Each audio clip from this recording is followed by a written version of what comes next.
what's up? Welcome back to my channel. If you're new here, my name is Angie and I have a 22-month-old daughter named Isabella. For today's video, I'll be doing a collaboration with my good friend named Ashley Lott, and I'll make sure to leave her channel somewhere right up here on the screen, so make sure to check Ashley out. Hey guys, what's up? Just popping on here real quick because as I was editing, I realized I forgot to talk about Ash's channel. So Ashley has a motherhood and lifestyle channel where she also does videos on early care and education, as well as hauls and vlogs. Ashley is super friendly, sweet, and kind, and I love her channel and the content that she has on it. She is amazing and I just adore her. And so it makes me really happy that we're able to do this collaboration together on a topic that is so important to me. And so I will make sure to leave her channel link down below in the description box. So make sure to check it out so you'll be able to see what her 5 factors are that make a great childcare center. So let's get back to the video. So Ashley is an early childhood educator as well, and she's had 10 years of experience working in the field, and she's worked with children from the infant age up until 6 years old. And her favorite age to work with is the 3-year-olds. Ashley and I will be doing a collaboration on the 5 factors that make a great childcare facility, and this center would be a type of place that we would leave our kids at and know that we are comfortable and happy leaving them there. So to get started, I just wanted to do a little background on myself as well. I have been in the early childhood field for 14 years, and I've worked with children as young as 3 months up until 5 years old. And the center that I was working at was also inclusive, which meant that we had children with special needs. So there were some kids that had autism, Down syndrome, and many types of different varying needs. And it was great to see, children that were typical interacting with those that had special needs. And yeah, so I've had experience working with all these kids, being a teacher, and now that I have a daughter of my own, I have had the experience of trying to figure out where to send her and what kind of daycare works best for her family. And so being able to have those 2 perspectives was really interesting.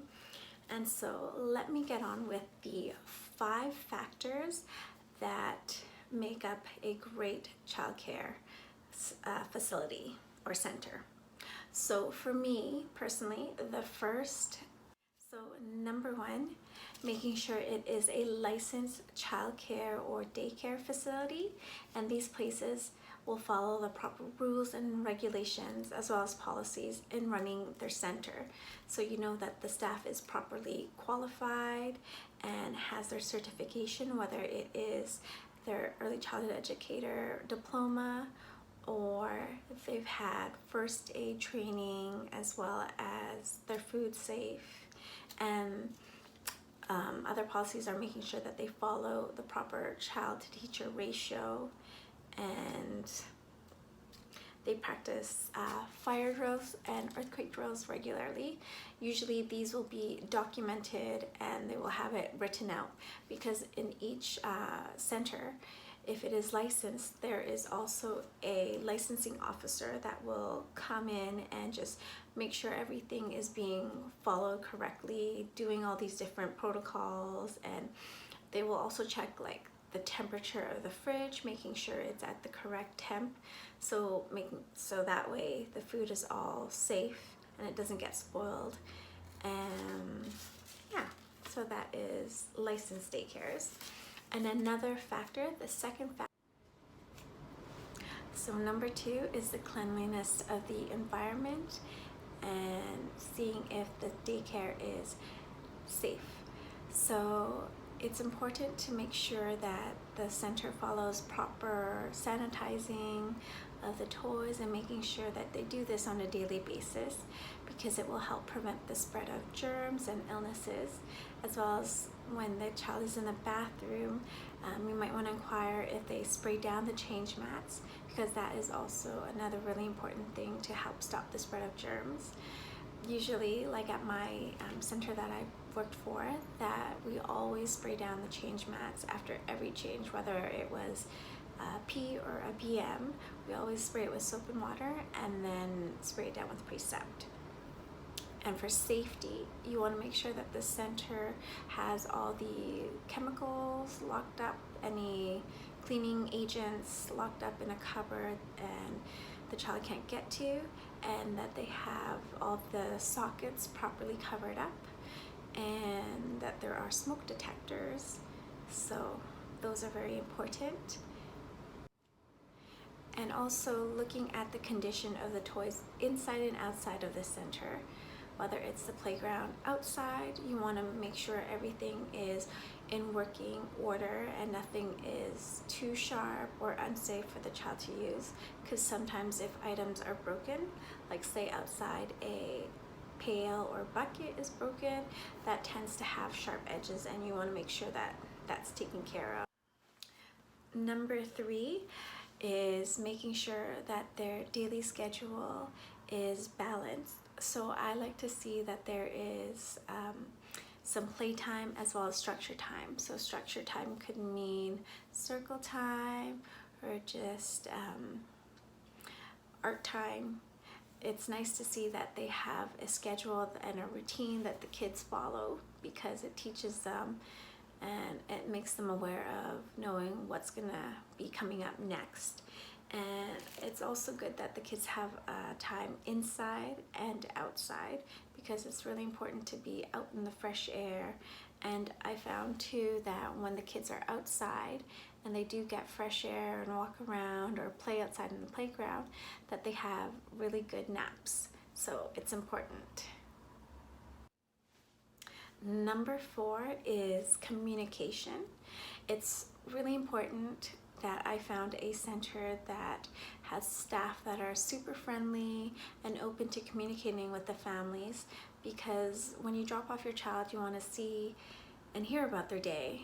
And for the center that my child goes to, or that Bella goes to, we have a communication book, which is awesome, because in it there's a page for the parents to kind of fill out of like what time their child woke up, when they were last fed, and when they were last changed, as well as a little news section. And in the news section you can write down something fun that happened or something new. So for instance, when we had bought Bella her toilet, her mini toilet, because she was really into going to the bathroom and sitting down in the big toilet, we wanted to make sure she had her own that she could like help herself too. And I was super excited because I thought she was going to be into toilet training, but I mean, I guess it was just a phase, because now she just kind of lost interest. But yeah, like we wrote that down, so then the teacher was aware that we were sort of practicing or getting ready for toilet training. Number 5 is the ratio. I wanted to make sure that the daycare that Bella would go to is one that had a small ratio. So it is 1 to 4, which is perfect, because then the teacher is able to watch all the kids with no issues or no problems. Because the last center that Bella went to, it felt like there was 1 to 6 and sometimes even 7 kids, and that to me, I could see the teacher was quite overwhelmed, because some of the kids were quite older and they were very busy running around, and I could just tell that it was too much for her to handle. So finding a center that had a low ratio was really important to me. All right, so those are the 5 factors that were important to me in finding a good childcare center. So again, the first one was making sure it was a licensed daycare or facility. The second is making sure it was clean and a safe environment for my child. And the third was making sure they had a balanced schedule and routine from play and structured time. And then the fourth was the communication, making sure that that was happening between the teachers and that they were very open to it. And lastly, the fifth one was making sure that it was a good ratio from teacher to child, and making sure it was like a small enough number that I was comfortable with. So yeah, those are the 5 factors that played a role in my decision in sending Bella to her new childcare. Because just to backtrack, again, for a little mini story time, the very first center that we sent Bella to, there were a few red flags, and I know it was quite hard to find, like anywhere, to find a daycare because it's just limited spots and spaces. But I had to just go with my gut and pull her out of there because I didn't feel comfortable leaving her there, and I was always worried if I left her there and if anything happened, I would feel guilty. And so you always have to just know that just because one center works for one family, it doesn't mean that it'll work for you. And what really bothered me was the fact that she would not eat. Bella would not eat anything when she went to daycare.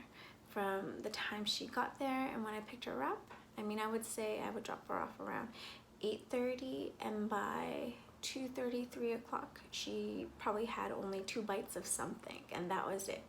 And Bella is an eater. Like, she loves snacking, she loves eating, and she did this for almost the entire month that she was at that daycare.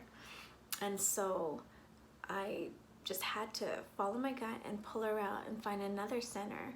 And the new place that she's at, it only took her 1 day and she was back to eating a ton. Even her teacher tells me now, like, wow, Bella has a really good appetite.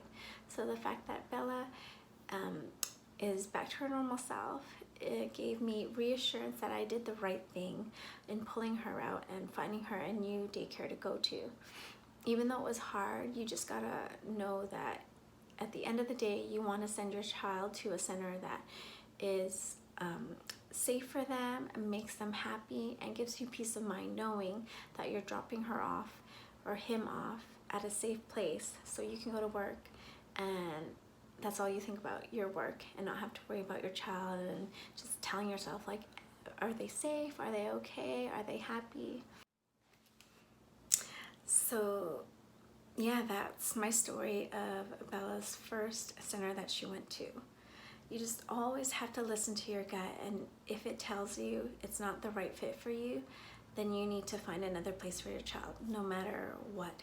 Because at the end of the day, you want to make sure that they're safe, happy, and well taken care of. So hope these 5 tips will help you out in finding the perfect childcare for your child.